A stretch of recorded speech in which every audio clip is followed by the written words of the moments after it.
मांधा येथील शेतकऱ्यावर बिबट्याचा हल्ला, कानाचा व मानेचा तोडला लचका, शेतकरी गंभीर जखमी। तालुक्यातील उंबरठाण वनपरिक्षेत्रातील मांधा येथील एका शेतकऱ्यावर बिबट्याने हल्ला केला असून शेतकरी गंभीर जखमी झालाय। याबाबत वनपरिक्षेत्र अधिकारी उंबरठाण यांच्याकडून समजले की सीताराम मलू ठाकरे वर्ष 44 राहणार मांधा हा शेतकरी आज दिनांक 18 एप्रिल रोजी पहाटे उठून दूध डेअरीत दूध भरणे कामी गेला होता। तेथून परतल्यानंतर मालकीच्या जमिनीत घराजवळच्या शेतात सकाळ 6 ते 6:30 वाजेच्या सुमारास घरकुलाचा पाया खोदकाम करीत असताना बिबट्याने अचानक झडप मारीत मानेवर, पायावर, डोक्यावर हल्ला चढवला। नखाने ओरबाडून कानाचा व मानेचा चावा घेतलाय।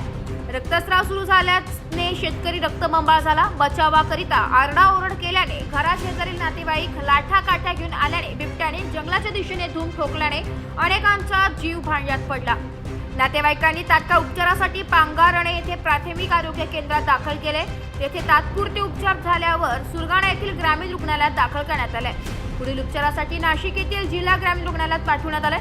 उंबरठाण वनपरिक्षेत्र अधिकारी गणेश माळी यांनी घटनेची तात्काळ दखल घेत रुग्णाची सुरगाणा ग्रामीण रुग्णालयात भेट घेत पाहणी केली आहे। पुढील तपास वन विभागाचे अधिकारी करीत आहे।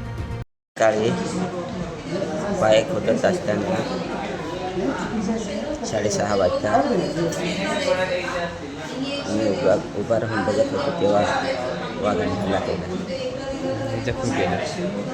जखमी केलं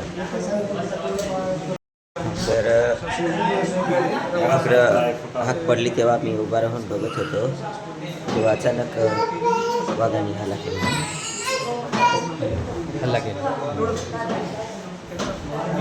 नाशिक लोकशाही न्यूज साठी उपसंपादक बाजीराव नाना खेरनार सह प्रतिनिधी रतन चौधरी, सुरगाणा।